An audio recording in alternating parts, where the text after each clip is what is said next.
नमस्कार दोस्तों, अब हम श्री भगवद गीता की 41वां अध्याय करने जा रहे हैं। अवलोक पूर्वक सुनिए, घर परिवार को भी सुनाइए। संबंध। पूर्व श्लोक में कर्म करने की आज्ञा देने के बाद आप भगवान कर्म करते हुए समूह रहने का प्रकार बताते हैं। व्याख्या। किसी भी कर्म के फल में किसी भी देश, काल, घटना, परिस्थिति, अंतकरण, बहिकरण आदि प्रकृत वस्तु में तेरी आसक्ति ना हो, तभी तू निर्लिप्ततापूर्वक कर्म कर सकता है।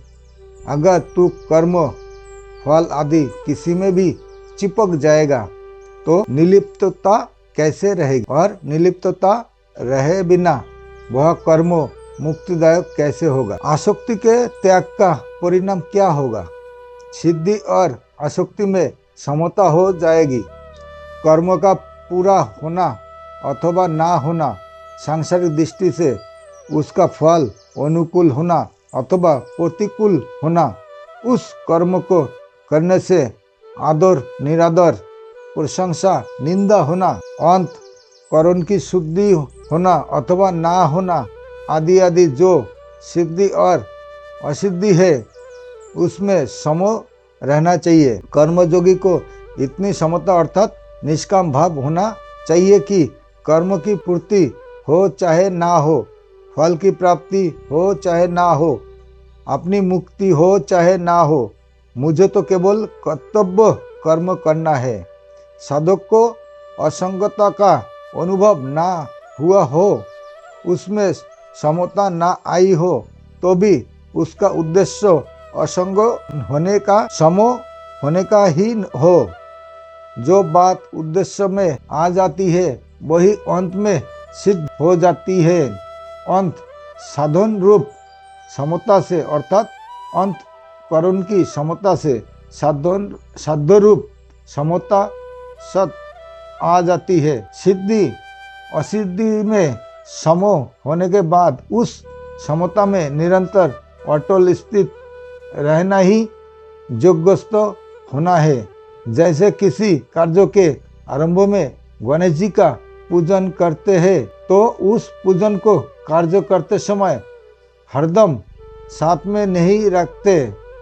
ऐसे ही कोई वह ना समझ ले कि आरंभ में एक बार सिद्धि असिद्धि में सम हो गया तो अब उस समता को हरदम साथ में रखना है, राग द्वेष करते रहना है। इसलिए भगवान कहते हैं कि समता में हरदम स्थित रहते हुए ही कर्तव्य कर्म को करना चाहिए। समता ही योग है, अर्थात समता परमात्मा का स्वरूप है। वह समता अंत करण में निरंतर रहनी चाहिए।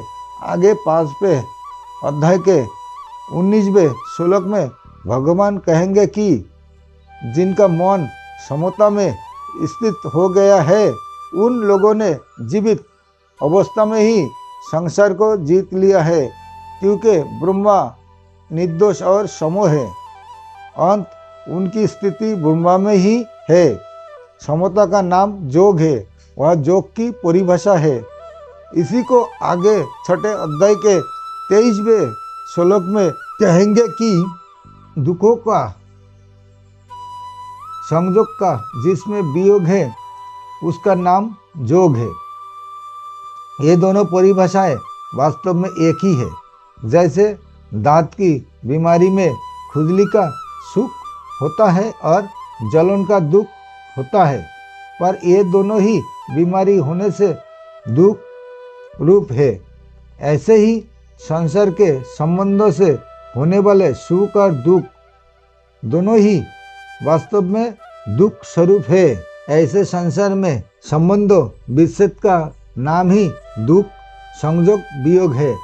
अंत चाहे दुखों के संयोग का वियोग अर्थात सुख दुख से रहित होना कहे, चाहे सिद्धि असिद्धि में अर्थात सुख दुख में सम होना कहे, एक ही बात है। इस लोक का तात्पर्य वह हुआ कि स्थूल सूक्ष्म और कारण शरीर से होने वाली मात्र क्रियाओं के केवल संसार की सेवा रूप से करना है, अपने लिए नहीं।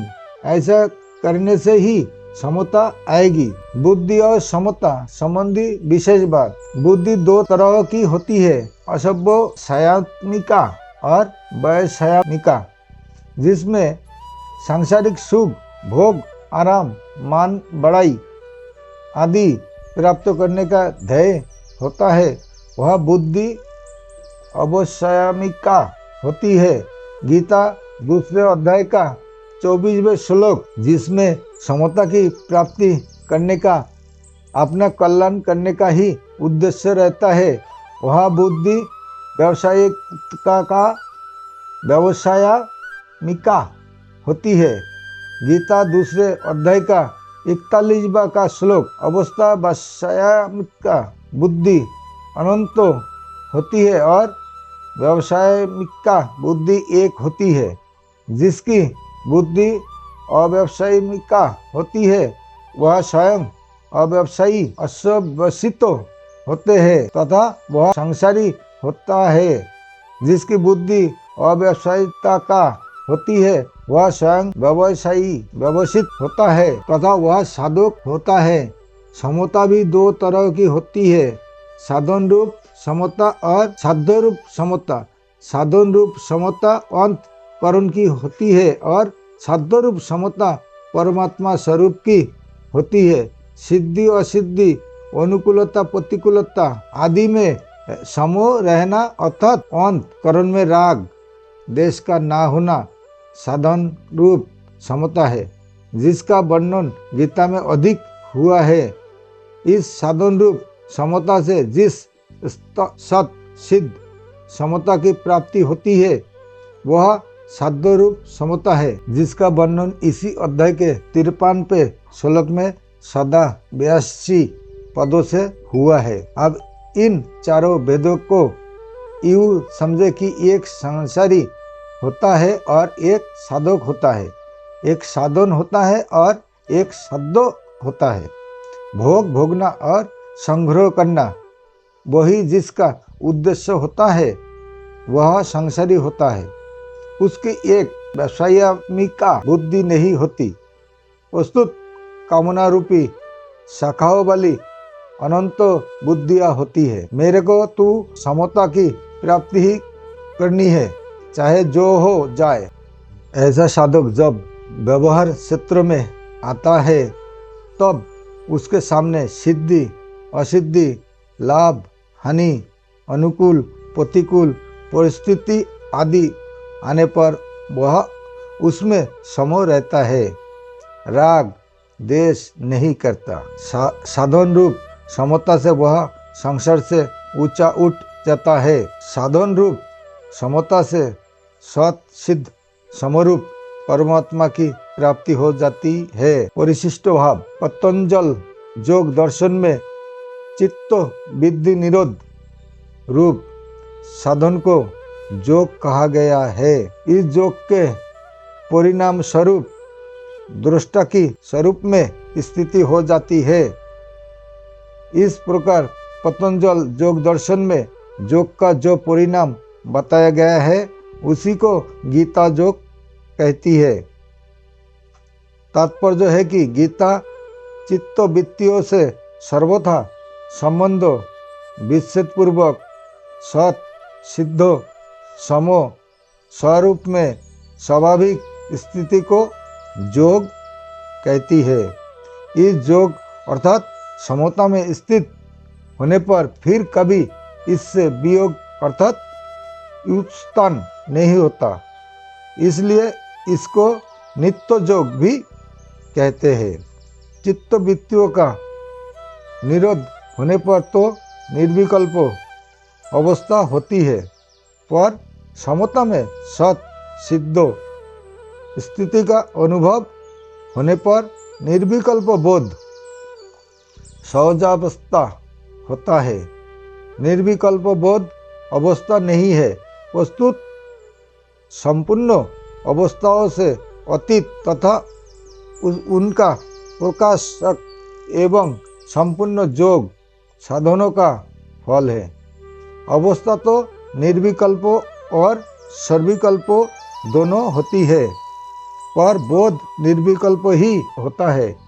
इस प्रकार गीता का योग पतंजल योग दर्शन के योग से बहुत विलक्षण है। पतंजल योग दर्शन के योग का अधिकारी वह है जो मूढ़ और क्षिप्त वृत्ति वाला नहीं है, वस्तुत विक्षिप्त वृत्ति वाला है, परंतु भगवान की प्राप्ति चाहने वाला सबके सब मनुष्य गीता के योग के अधिकारी है। इतना ही नहीं, जो मनुष्य भोग और संग्रह को महत्व ना देकर इस योग को ही महत्व देता है और उसको प्राप्त करना चाहते हैं, ऐसा योग का जिज्ञासु भी वेदों में वर्णित सकाम कर्म का अतिक्रम कर जाता है। अभी के लिए यहाँ तक।